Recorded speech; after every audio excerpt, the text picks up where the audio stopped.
Mesdames, Messieurs, les présidents et membres de Parlement, chers participants, je voudrais commencer par remercier les organisateurs de la Douma d'État pour nous avoir invités à prendre la parole et à exprimer aujourd'hui mon point de vue et celui des populations africaines qui se reconnaissent dans le combat que nous menons. Lors de cette conférence qui se penche sur le néocolonialisme occidental et la façon dont on peut prévenir une répétition à l'infini de l'histoire.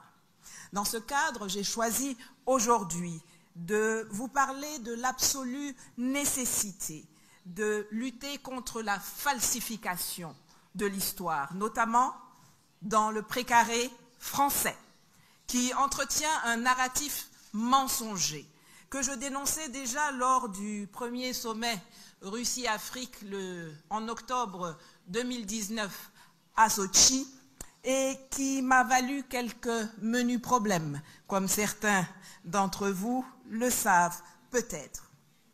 L'histoire qui nous lie à l'Occident commence lorsqu'ils mettent les pieds chez nous, au XIXe siècle, au XVIIIe pour certains, à la recherche de l'or noir.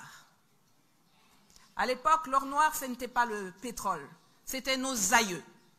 C'était cette main-d'œuvre qu'ils ont transformée en esclaves pour aller travailler chez eux et les enrichir.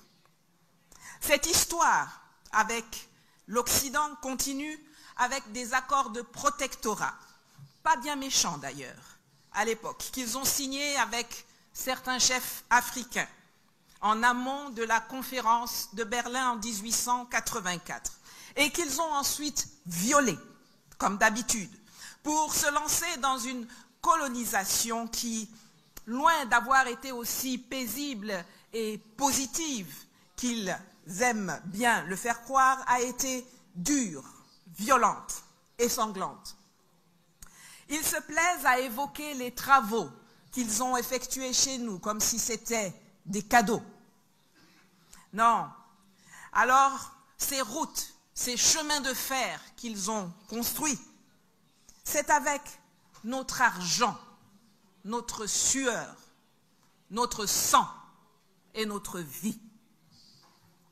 Loin du discours sentimental dont les tenants du pouvoir français d'hier et d'aujourd'hui aiment nous abreuver, cette histoire a ensuite été marquée par des luttes d'indépendance, mais aussi, on n'en parle pas trop souvent, par les luttes syndicalistes contre le travail forcé, pour l'amélioration des conditions de vie des populations maltraitées par les compagnies occidentales et par des bagarres autour du foncier.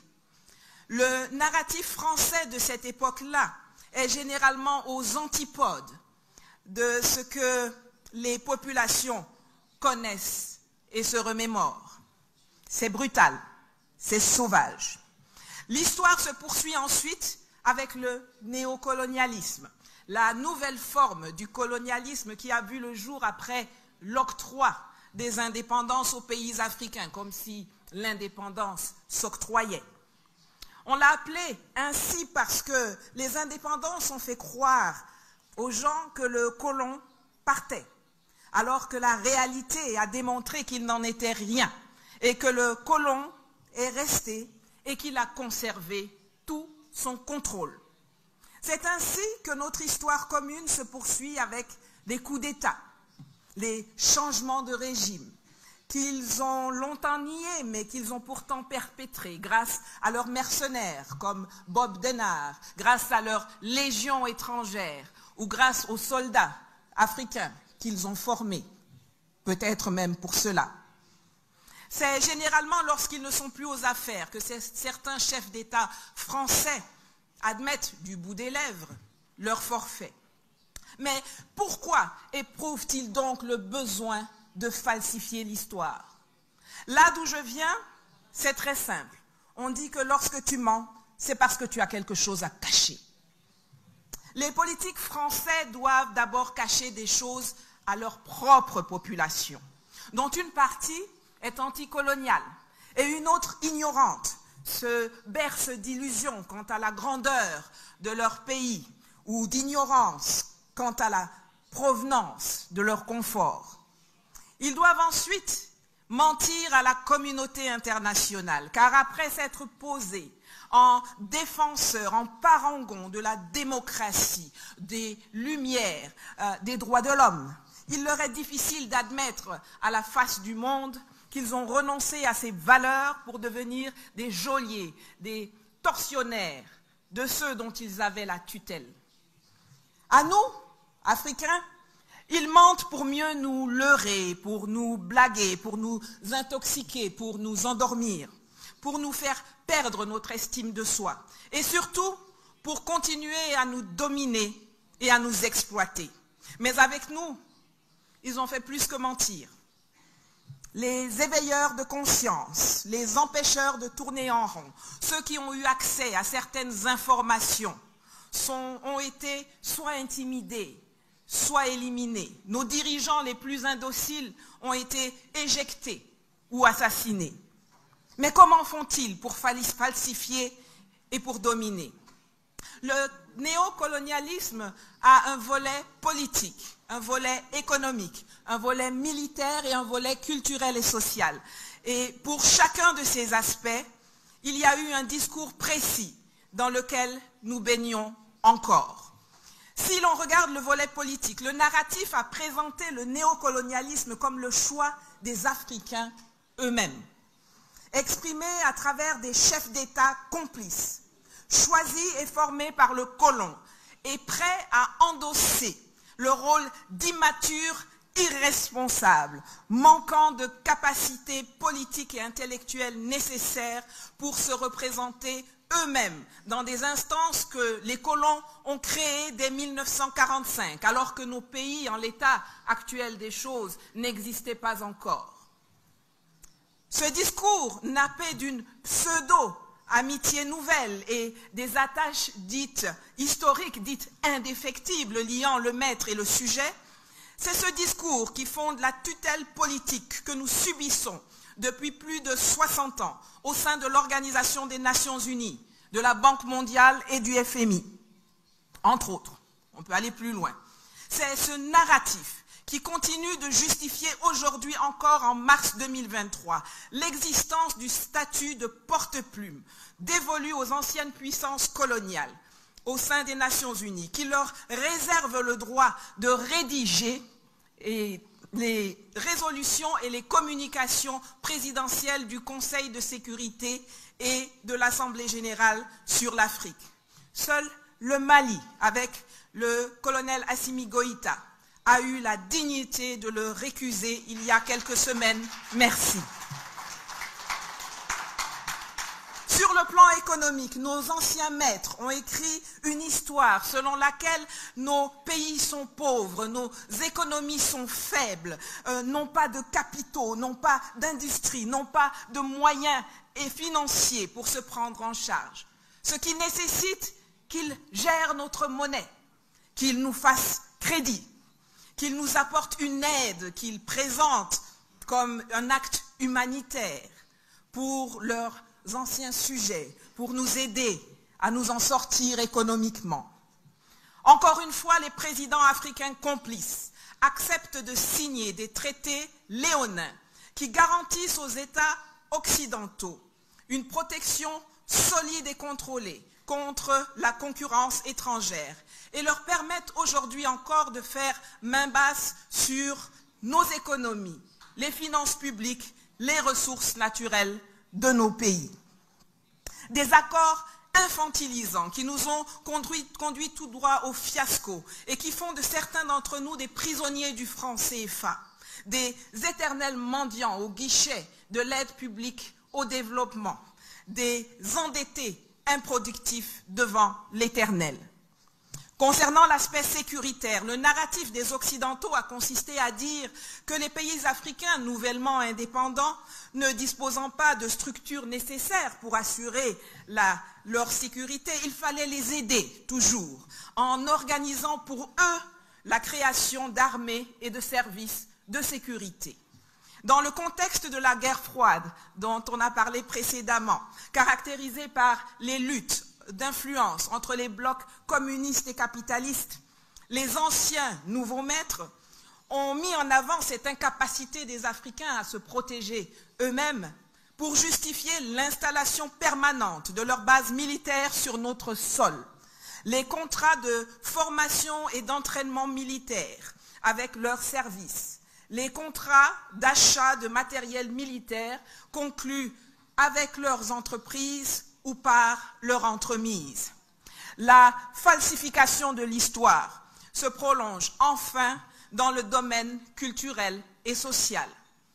Pour bien tenir tout ce que je viens d'évoquer en harmonie et montrer que la culture de l'ancien colonisé est exactement celle qu'a voulu la puissance coloniale, on a créé le monde de la francophonie et du Commonwealth, qui ont réussi à transformer la culture en un instrument de pression politique, commerciale, en instrument d'intoxication des masses africaines du précaré, à travers les programmes éducatifs, les programmes scolaires, les programmes universitaires, les maisons d'édition, les arts, le sport, la culture et les médias, pilotés par la capitale de l'ancienne puissance coloniale.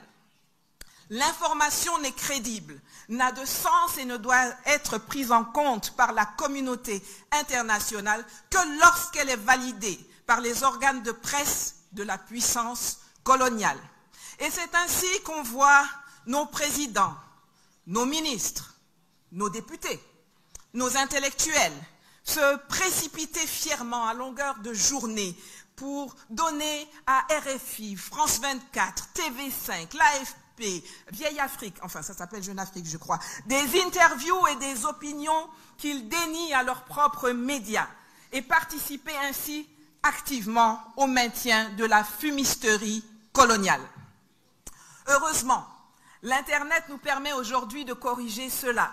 Et une vidéo, un tweet, une conférence, un live de Kémy Séba ou de moi a plus d'audience et plus de résonance que n'importe quelle émission de médias france-africains. Évitez donc d'aller à Paris. Que faut-il donc faire pour mettre un terme à cette falsification qui permet la pérennisation du néocolonialisme occidental? Les accords léonins signés par nos chefs d'État africains complices qui s'empressent de punir ceux qui en dénoncent les effets. Kémy a été chassé du Sénégal parce qu'il a déchiré un billet de 5 000 francs CFA. J'ai été chassé de Côte d'Ivoire parce que en 2019 à Sochi, j'ai dénoncé la structure du néocolonialisme français et son narratif mensonger.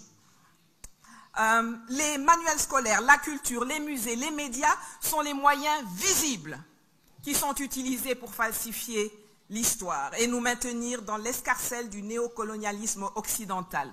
Mais il y a toute une partie invisible, toute une partie qui se traduit par la dissimulation des archives et le soft power utilisé dans les coulisses des institutions, des événements, des conférences internationales auxquelles l'Afrique n'a pas accès.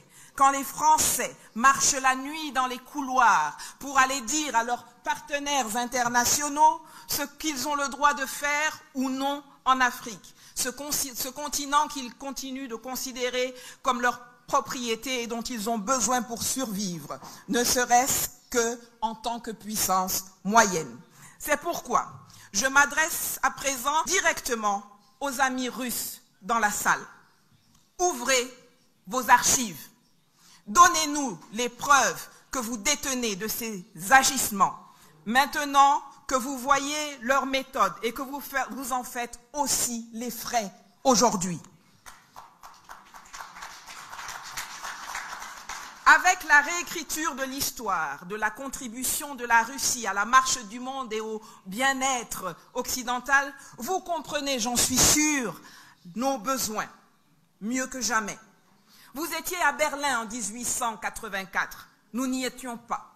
Vous étiez à Yalta, nous n'y étions pas. Vous étiez là en 1960, nous n'y étions pas.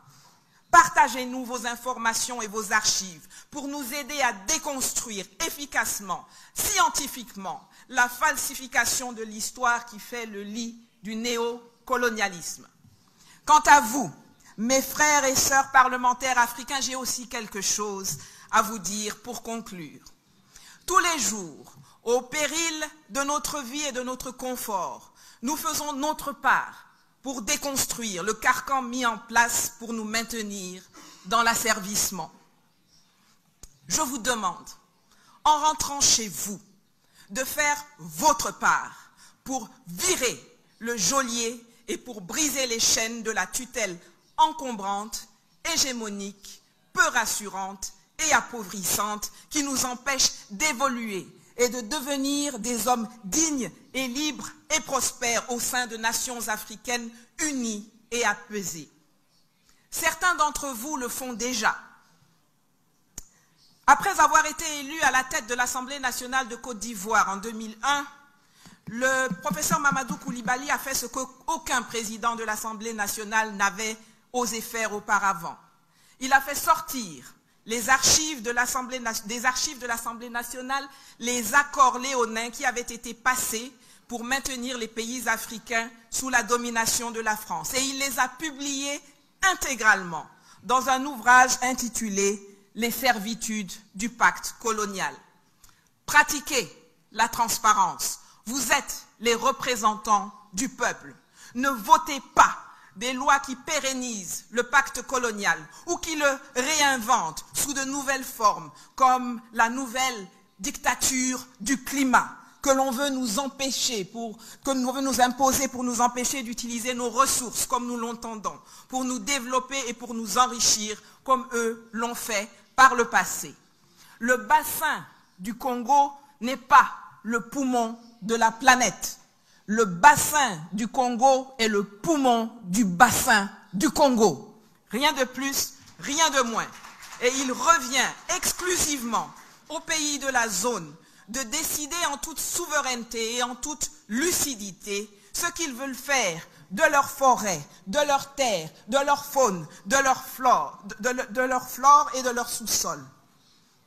Messieurs les parlementaires, mesdames les parlementaires, bloquez la ratification de contrats qui prévoient l'exportation de matières premières non transformées et proposer des lois qui vont enfin nous débarrasser de la tutelle monétaire, des bases militaires occidentales et des programmes scolaires mensongers qui empoisonnent notre continent depuis trop longtemps déjà. Nous avons assez perdu de temps depuis 60 ans. Agissez, agissons ensemble. Spasiba. Allez.